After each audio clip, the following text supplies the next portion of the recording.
Freddy Krueger once appeared on a Japanese variety show. The what? Hello, what's happening? This will be the first video in a series focusing more on Japan, other than, say, like the anime and animation, which I tend mostly do. This is going to be more of the weirder side of Japan. I know there's like weird anime and manga and all that, but I'm talking about just some of the wonderfully weird Japanese stuff. Like films, promotions, television, you name it. And I figured what better way to start off with than my favorite, the greatest horror movie, basically icon of all time, the best of the unholy trinity in my opinion. We're going to talk about Freddy Krueger. Freddy Krueger is the greatest, and the only one who can play Freddy is Robert Englund. Created by the amazingly just awesome in every way Wes Craven from the film series A Nightmare on Elm Street, premiering in 1984. Going on to create 6 films, The New Nightmare, Freddy vs. Jason, that's it. You know, there's no other ones that exist.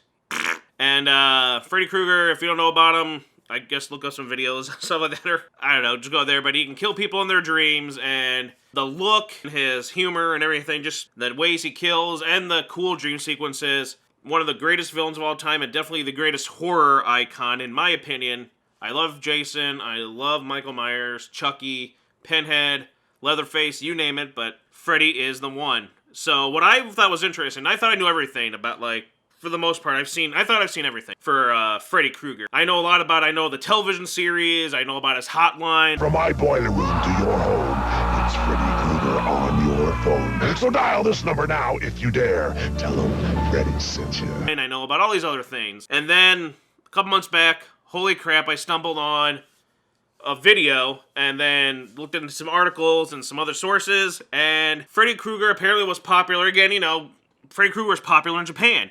Freddy Krueger appeared on a Japanese variety show. Wes Craven's Elm Street villain Freddy Krueger, again, like, it was a phenomenon. He was big, and he was on a Japanese variety show, laugh track type of show, and you can find the video. It's not translated, but you can find it on YouTube. Just look it up. You can find it online somewhere.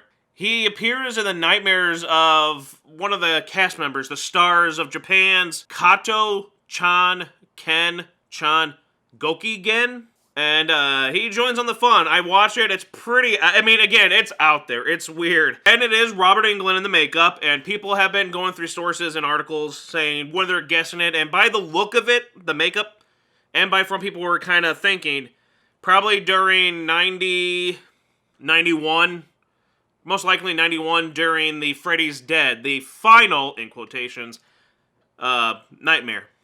We don't know how those work out. And also, fun fact for me, that's my least favorite of the films. Anyway, he went out like that? No. But yes, Robert Englund just having fun, and it's typical Japanese kind of humor in the variety show.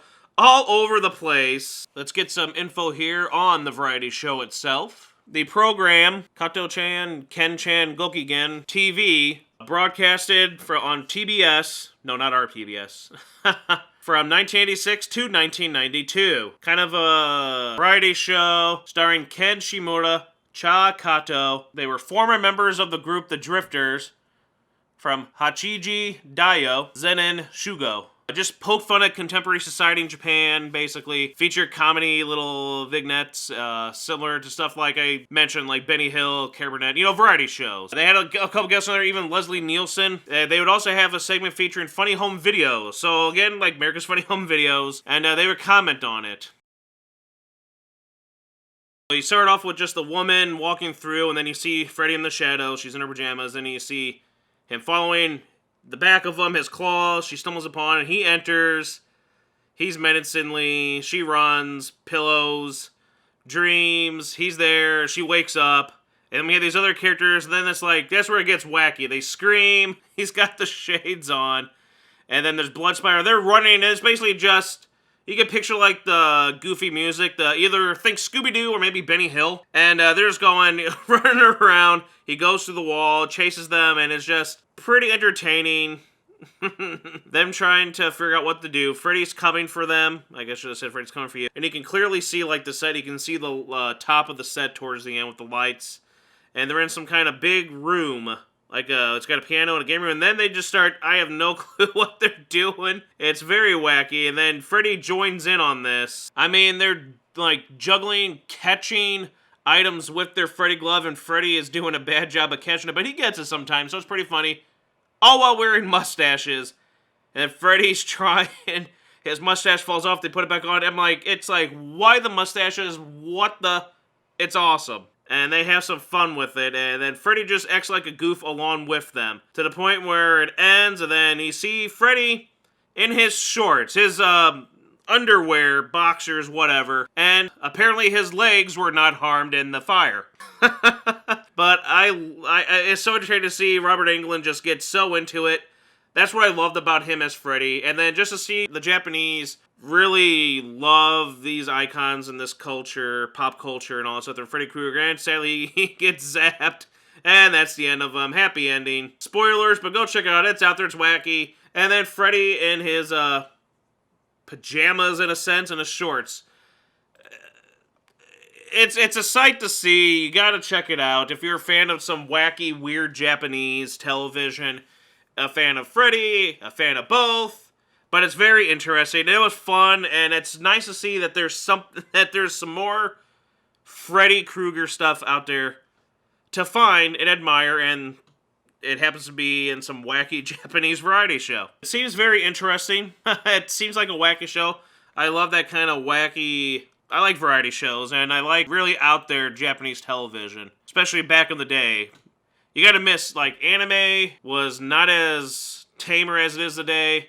And television from them was just, it was a nice thing to see. Now they've got kind of that Western, slight of that Western vibe where we gotta tame it up a bit, and it's kind of sad. I hope you enjoyed this first installment of Wonderfully Weird Japan. And if you'd like to see more covered on this variety show itself, I would be glad to, because the more I looked into it, the more I watched it. It's pretty funny, it's pretty entertaining. It's nice to learn the history of such an interesting show and their culture, and talented comedians, especially that of Ken Shimura. Again, give us a like, comment if there's any other weird Japanese stuff you'd like to see. If you'd like to see me talk more about this variety show in general, do some digging up, show you a little bit more, the history of it, more of it, comment that below too, and thanks for watching again. So what are your thoughts? Hope you like it.